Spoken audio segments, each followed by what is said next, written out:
Și acum sunt ceea ce sunt, pentru că timp de 4 săptămâni am făcut acele exerciții conștient, cu voință. Am depus un pic de efort, pentru că aveam nevoie de o schimbare în gândire, în comportament, ca acțiunile mele și sentimentele mele să se schimbe. Așa încât acum mi-a intrat în sânge un alt mod de a fi, un alt limbaj, o altă asumare, acceptarea a ceea ce este. Mă accept pe mine așa cum sunt, aici și acum. Mă iubesc așa cum sunt, aici și acum. Nu mai am de ce să-mi fac procese de conștiință așa cum îmi făceam. Când nu eram foarte sigură că am făcut bine, aveam îndoieli, aveam frustrări, aveam întrebări. O să spuneți, întrebări trebuie să avem, pentru că filozofia aia modernă spune îndoiește-te de fiecare dată și puneți întrebări. Așa este. Ne punem întrebări, dar nu ne mai lăsăm copleșiți și afectați de faptul că nu găsim răspunsurile. Pentru că trăind în prezent, acest prezent este real. Această iubire care este aici, în această sală, este reală. Eu o simt. O simt cu toată ființa mea. Organic, pe piele, în interior. Pot să plâng, pot să râd. Sunt liberă. Am găsit libertatea de a fi. Asta este. Libertatea de a fi. Cu responsabilitatea faptelor și actelor mele. Nu mă mai tem că o să mă critique colegii. Colegii mi-au spus, o să te sinucizi. Și eu am crezut. Dar nu mi-a mai păsat deja. Profesional. Se poate. Cum? Profesional. Profesional. Da. Nu mi-a mai păsat. Am spus, se poate. Dar m-am întâlnit cu mine și mă iubesc, îmi place de mine. Dar asta vreau să împărtășesc cu ceilalți. Vreau să le spun și lor cum mi s-a întâmplat. Și ce am făcut ca să păstrez starea de fericire. Pașii sunt aici. Vă pot dezvălui câțiva. Cei mai importanți sunt respirația cu focalizare pe inima, în mod special. Pentru că inima este motorul. Inima este iubirea, de fapt. Gândiți-vă la un lucru. Inima bate tot timpul. Și dacă nu îi dați comandă să bată, ăla e miracolul de la Dumnezeu. Ne-am născut cu miracolul acesta. Cu inima. Inima e prima care se conturează în embrion. Ea bate încă de la primele ore, poate, ale existenței. Din burta mamei, de acolo mă refer. Și acolo e viața. Acolo este energia. Inima noastră, asta, a tuturor, noi nu ne gândim să-i comandăm. Ia, fă-ți treaba, ea și-o face. Ăla e miracol. Ăla e miracol. Deci focalizarea în respirație se face pe inimă cu recunoștință. Să avem, să mulțumim. Iar mi se pune capul. Eu chiar mi-am focalizat acum și îi mulțumesc lui Dumnezeu că sunt aici. Sunt recunoscătoare pentru iubirea pe care mi-o dăruiți, văd, o simt și pe care pot să vă dau. Asta e un transfer. Nu e la schimb, e transfer. Uite, așa merge energia asta aici, acum. De la unul la celălalt. Și puteți să faceți și voi asta cu oricine, oricând, acasă, la serviciu, în familie. Da, puteți să o dăruiți. Și dacă nu răspunde? Nu contează. Asta o să înveți din cărțile mele. Că nu mai contează. Ce spun eu acum? Că mie-mi păsa că nu o primesc la fel. Dar abia acum am eliberat pentru că nu mai contează. Dacă nu primesc, fii atent, într-o explicație mai teoretică, înseamnă că celălalt are un deficit de iubire, așa cum ai avut tu până te-ai vindecat. Și că trebuie să ai răbdare. Să-i lași timp, să-i lași spațiu să se vindece. Pentru că cel mai bun ajutor pe care îl poți da este să nu-i dai niciun ajutor. Adică să nu tragi de el. Vezi că nu mă iubești destul. Vezi că eu nu simt. Pentru că el o să te contrazică. tot timpul o să zic că nu e adevărat. Da, eu te iubesc. Păi nu ți-am făcut, ți-am gres, ți-am zis. Așa o zic. Recunoști ceva din ce spun? Da, Păi, vezi că suntem la fel? Vezi de ce scriu eu la persoana întâi așa? Pentru că știu. Experiența profesională mi-a dat curaj să scriu așa. Pentru că majoritatea suferințelor omului pornesc de la acest fundal, iubirea. Căutăm iubirea, fericirea, asta căutăm, în mod conștient. Da? Dar căutăm în celălalt, în afară, în plăceri. În prima carte fac o diferență între fericirea de moment, care este de fapt o plăcere. Fericirea de moment este o mâncare bună, o distracție, nu știu ce, succes obținut, dar e o fericire de moment.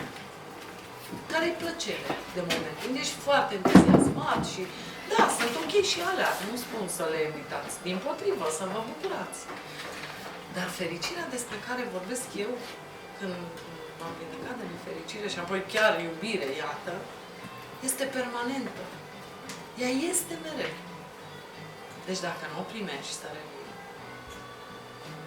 un singur lucru trebuie să înveți. Să te iubești pe tine atât de mult, încât să nu te mai superi pe cel care nu te iubește. Că poate încă nu e pregătit.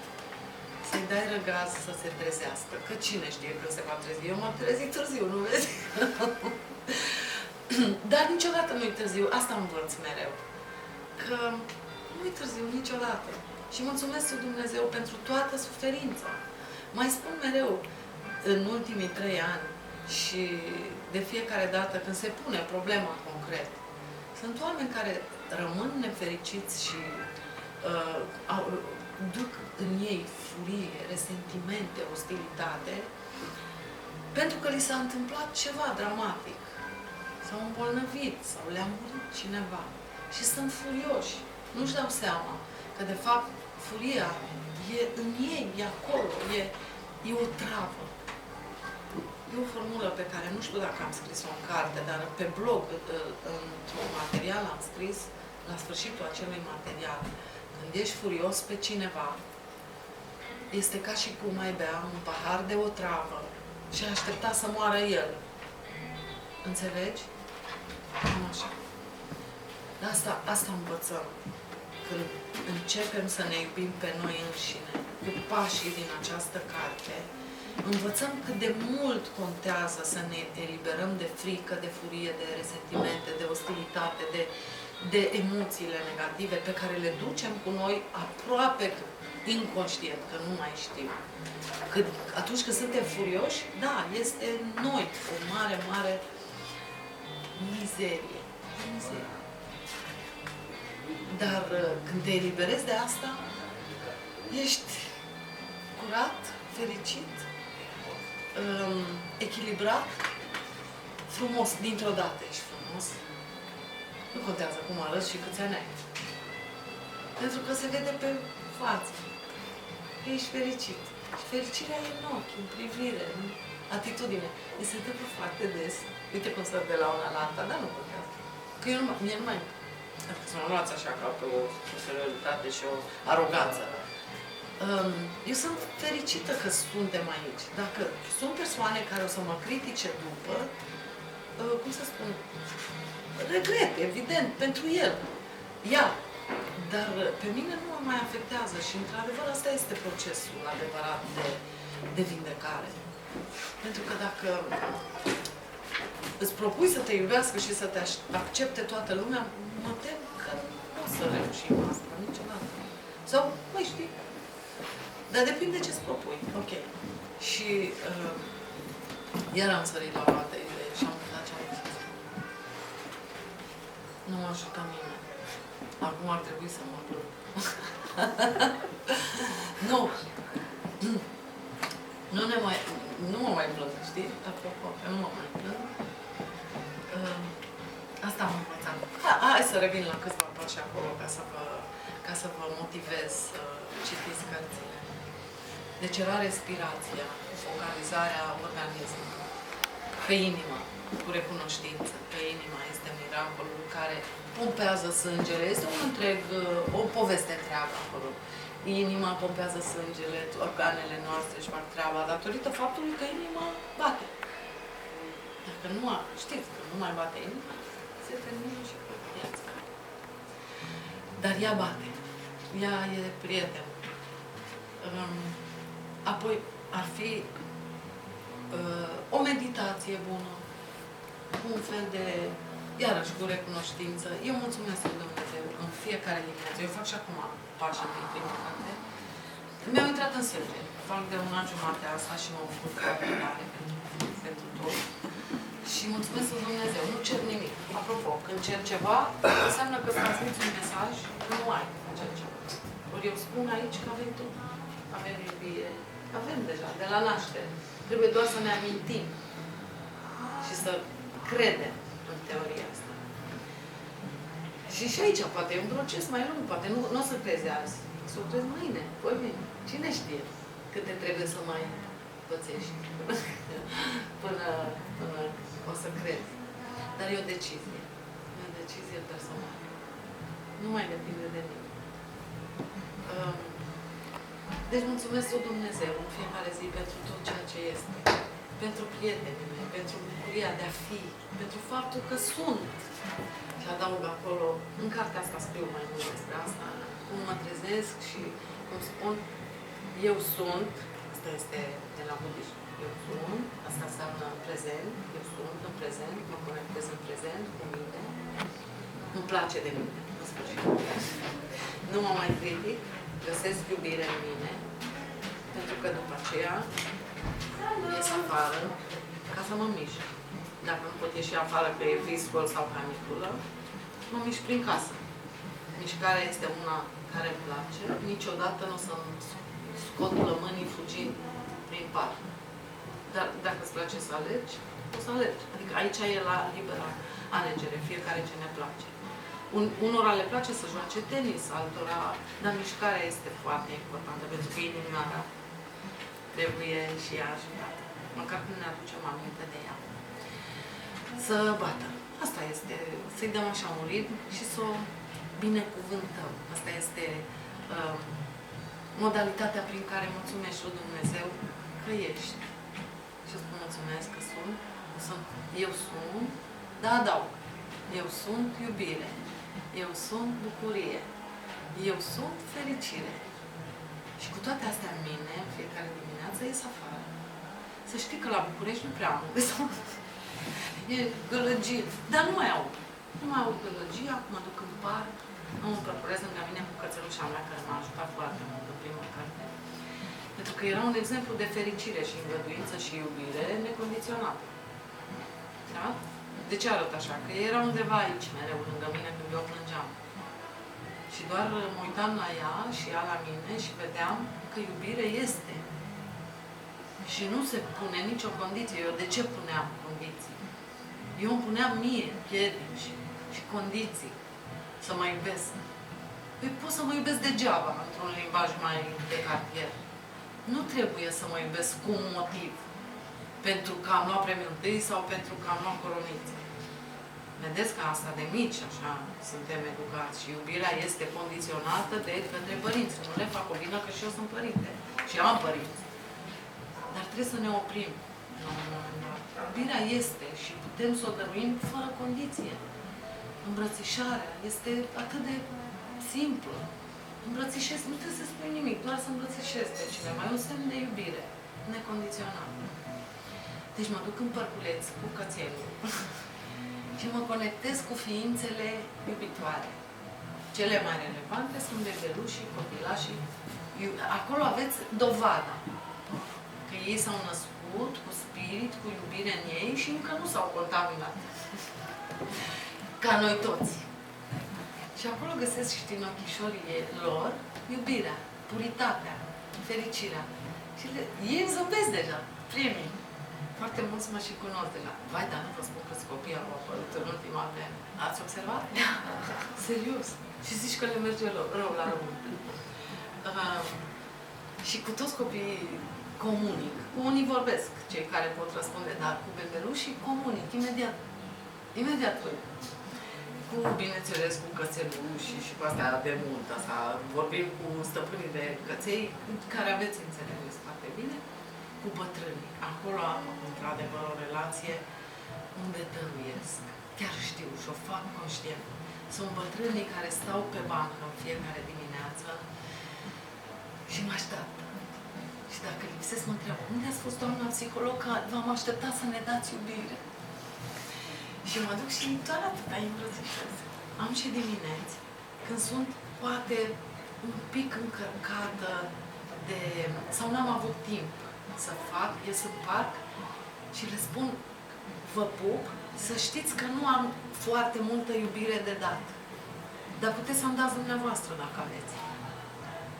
Asta este relația cea mai curată, sinceră, pe care o poți iniția și trebuie să o inițiezi. Pentru că asta am făcut cu cărțile mele. Am deschis ușa. Și nu vă spun, zeci de mii de oameni îmi răspund acum. Nu este o glumă. Cărțile se vând în zeci de mii de exemplare. Deci nu e o glumă. Și ecourile sunt acestea. Dar am deschis o ușă și am spus, uite, se poate. Dar deschid eu brațele și vin și ei. Vin și ei, că au nevoie. Iar mi s-a fumicat pielea. Deci acum chiar vă spun sincer că așa facem. Ei, și acolo îmi fac datoria. Treaba. Îmi fac treaba. Pentru că bătrânii sunt foarte triști. Și ei, cu ei vorbesc mai mult și le mai spun așa ceva, am spus și dumneavoastră aici. Și am o bătrânică, Doamne Dumnezeule, care de un an de zile a venit la fetele ei foarte bolnavă, fete care au tratat foarte, foarte rău.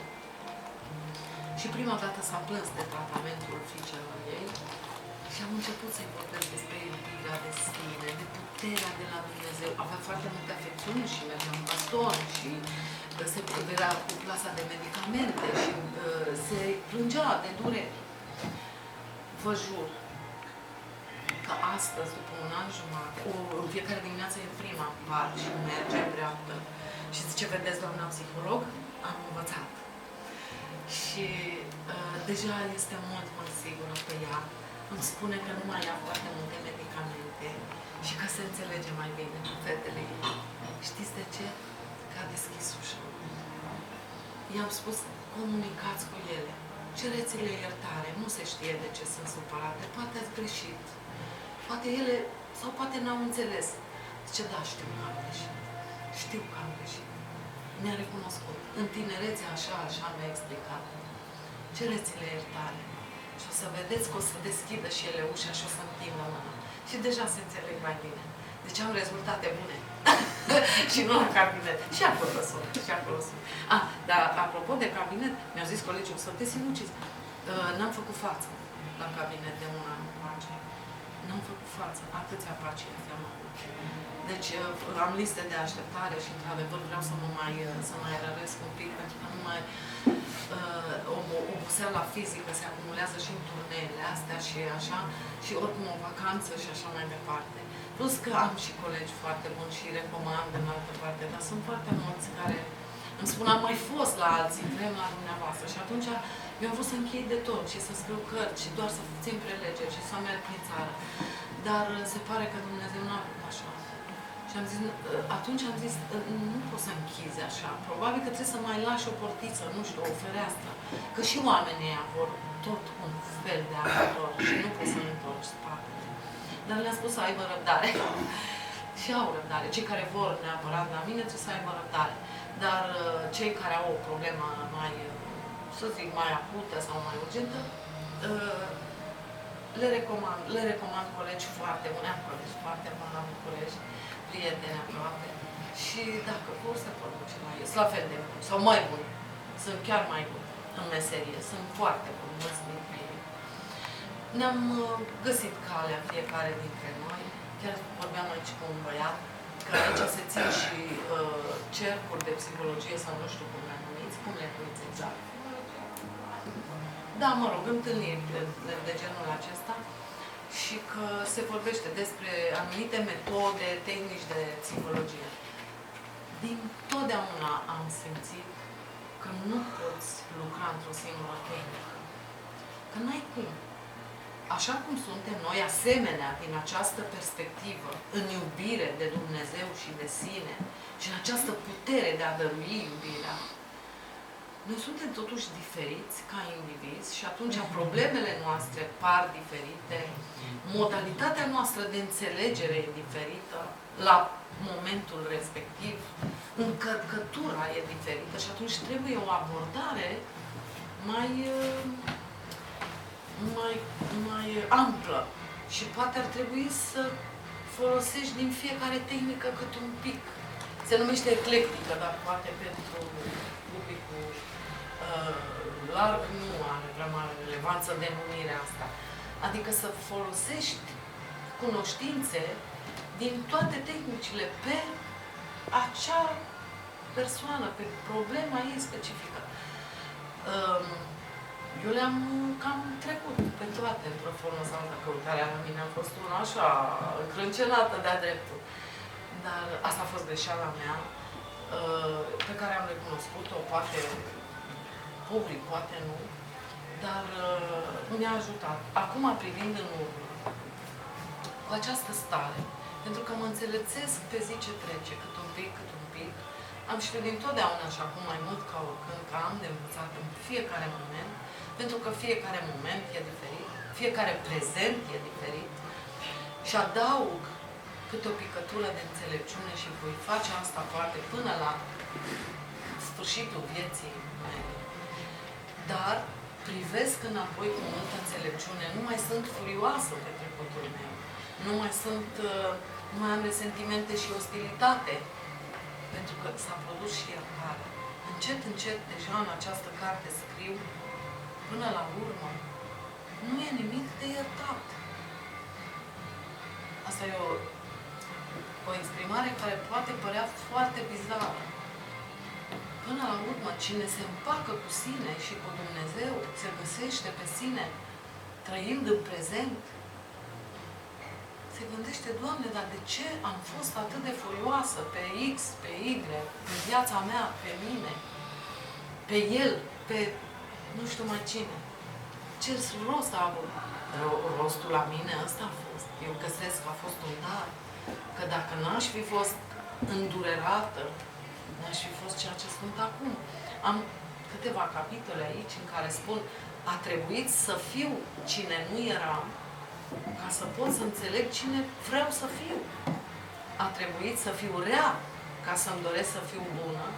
A trebuit să fiu nefericită ca să-mi doresc să fiu fericită. Iată, totul, absolut totul e un dar de la Dumnezeu. Și totul se întâmplă cu motiv. De-aia e păcat să spunem, Doamne, dar de ce eu? Doamne, dar de ce mie? Pentru că Dumnezeu ne dă ca să înțelegem. Ca să înțelegem, să devenim mai înțelepți, să ne luminăm și să devenim mai buni. E darul de la Dumnezeu. Experiența, durerea, suferința. Vorbesc din toate perspectivele, filozofie orientală, asta la altă, credința care există în fiecare dintre noi. Și o să închei totuși spunând că iubirea despre care vorbesc este iubirea necondiționată de Dumnezeu, în care Dumnezeu ne iubește pe toți la fel. Aș face diferența totuși de acel Dumnezeu de care românii se tem. Ați auzit expresia trăiesc cu frică de Dumnezeu? Eu pot să spun azi, aici, acum, că Dumnezeu nu pune condiții. Dumnezeu nu ne pedepsește, ci ne dă încercări ca să ne trezim. Că Dumnezeu îi iubește pe toți la fel, indiferent de confesiune. Că Dumnezeu e Cel care ne dă putere să alegem cine vrem să fim. Și Dumnezeu e Cel care mișcă planetele. de Cel care a creat miracolul inimii, care există în fiecare dintre noi, în acea viață și energie vitală pe care o avem în noi înșine. Și pentru asta trebuie să fim recunoscători. Dacă n-ați înțeles nimic, nu înțeleg. Vreau să mă întrebați, sincer, știu că destul de împrăștiat așa, scriu și în cărțile mele despre lucrul ăsta, scriu nu ca o fel de resemnare așa și îngălare, las că e bine și așa, nu. E un semnal, un semn că mă plac așa cum sunt. Că asta nu înseamnă că vreau să stagnez, ci dimpotrivă, vreau să mă adun din ce în ce mai mult. Probabil că la următoarea carte voi avea un speech foarte, foarte structurat pe care o să-l învăț pe de rost. Dar atunci n-aș mai fi eu. Dar n-aș mai fi eu cea de azi. Îmi dau, deci, posibilitatea să mă schimb în fiecare secundă și peste un an să fiu una care vorbește așa, ca oamenii deștepți, care își fac speech-urile alea cu cap și coadă. Acum asta sunt și asta vă dăruiesc. Dacă v-am convins, o să citiți cărțile mele. Dacă nu, nu. Ce pot să vă spun este că nu o să mă mai supăr. Și că o să fiu bucuroasă doar pentru acest prezent, că ați venit, că sunt recunoscătoare că ați venit, că vă mulțumesc din toată inima că ați venit și vreau să vorbim. Deci mi-ar plăcea să dialogăm, să mă întrebați câte ceva, să vă răspund cu iubire în suflet.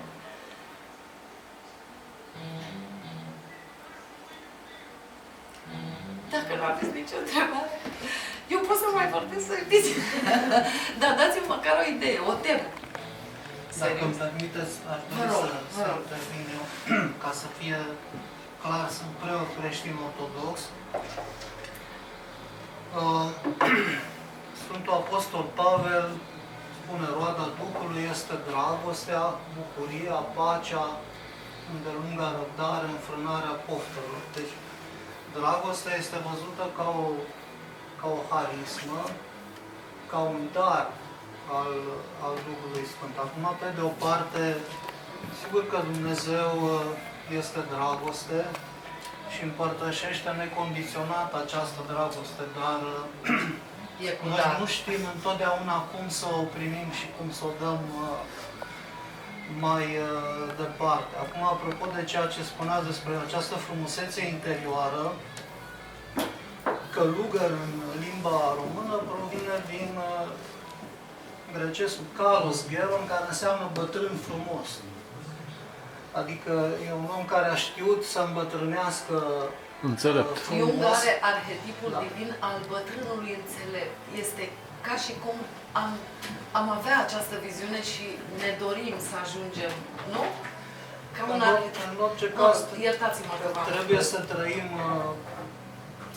trăim frumos, da, ca să descoperim această frumusețe interioară, așa, pe care să putem să o dăruim și celorlalți. Acum, în ceea ce privește iubirea, sigur, Mântuitorul spune foarte clar, iubește pe Domnul Dumnezeul tău din toată inima ta, din toată puterea ta, cu tot cugetul tău și pe aproapele tău ca pe tine însuți. Deci, în primul rând, să iubim pe Dumnezeu, pe aproapele nostru, iar nu putem să-L iubim dacă nu ne iubim și pe noi înșine și dacă nu iubim în primul rând pe Dumnezeu. Acum, în ceea ce privește iubirea,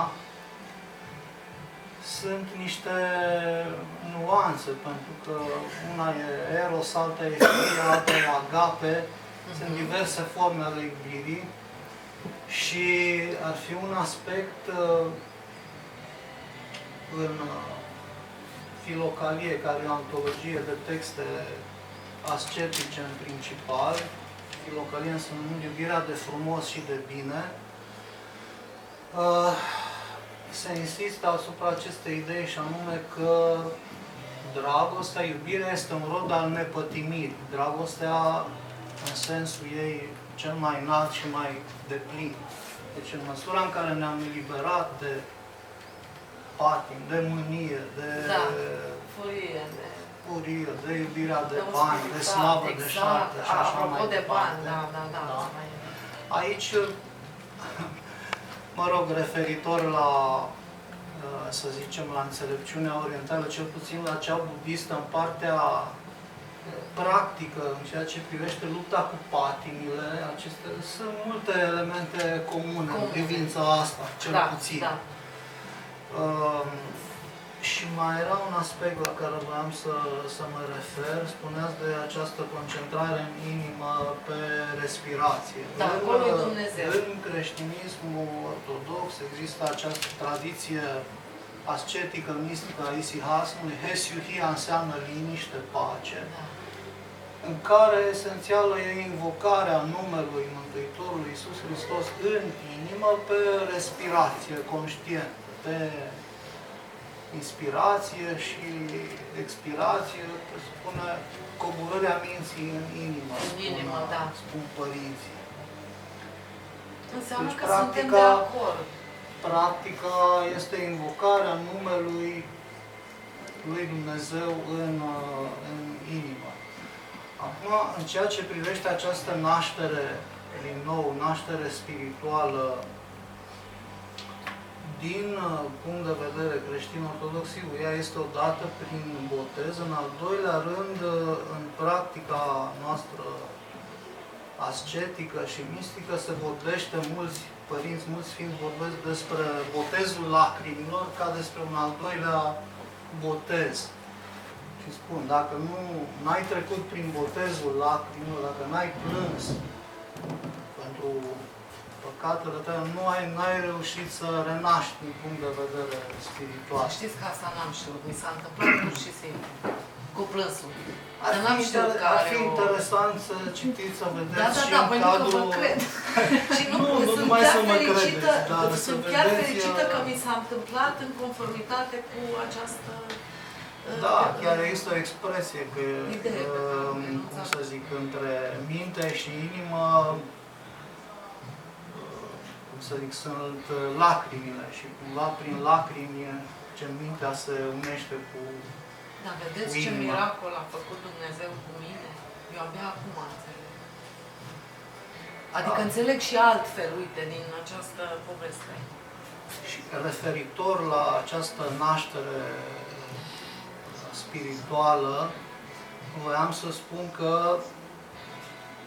din punct de vedere creștin ortodox, ea poate fi definită ca metanoia, ceea ce înseamnă o schimbare a nusului, a minții, a intelectului, a spiritului. Sigur, traducerea prin pocăință pe filiera slavonă nu e foarte clară, că se pune accentul pe căință, regret, după ce îmi dau seama că am greșit. Dar pocăința nu se rezumă doar la o părere de rău, la un regret pentru păcatele mele, ci în esență metanoia este schimbarea minții.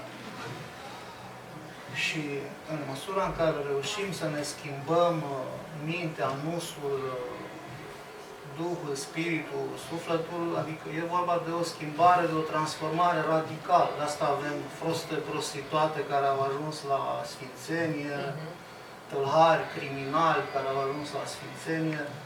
Sigur, e o naștere și este un proces. Un pic, vreau doar să mă dar să continuați. Da. Că tot eram la subiectul ăsta. În prima carte, unul dintre pași este schimbarea conexiunilor neuronale.